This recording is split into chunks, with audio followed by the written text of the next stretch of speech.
मोठी बातमी आहे। महाराष्ट्रामध्ये लवकरच नवीन सरकार स्थापन होणार आहे। कोकणातील 7 आमदारांची मंत्रिपदासाठी नाव चर्चेत आहे। कुणाला कोणतं खातं मिळणार ते पाहणं आता महत्त्वाचं ठरणार आहे। कोकणात चांगलं यश आल्याचं पाहायला मिळतं। माहितीला आणि त्या पार्श्वभूमीवर कोकणातील 7 आमदारांची नावं मंत्रिपदासाठी चर्चेत आहे। त्यामुळे आता त्यांच्या गळ्यामध्ये मंत्रिपदाची माळ पडणार का ते बघावं लागेल। लवकरात लवकर नवीन सरकार हे स्थापन होईल, कारण प्रचंड बहुमत आहे माहितीकडे। त्याच्यामुळे आता मुख्यमंत्री नेमका कोण होणार याविषयी उत्सुकता आहे आणि त्याचा निर्णय आजच होणार असल्याचं कळत आहे। तर जो मंत्रिपदाचा फॉर्म्युला आहे, खात्यांचा फॉर्म्युला सुद्धा ठरल्याचं कळत आहे। त्यामुळे आता नेमकं कधी याविषयीची घोषणा होते याविषयी उत्सुकता आहे आणि याच्यामध्ये कोकणातील 7 आमदारांची मंत्रिपदासाठी नावं चर्चेत आहेत। कुणाला कोणतं खातं मिळणार याविषयी प्रचंड उत्सुकता निर्माण झाली आहे। याच्यामध्ये उदय सामंत, दीपक केसरकर, नितेश राणे, भरत गोगावले, रवींद्र चव्हाण, प्रवीण दरेकर आणि आदिती तटकरे यांची नावं आहेत।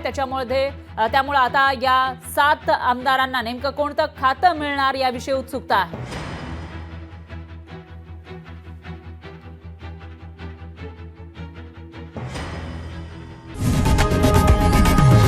लोकशाही मराठी ऐका, पहा, जागरूक रहा।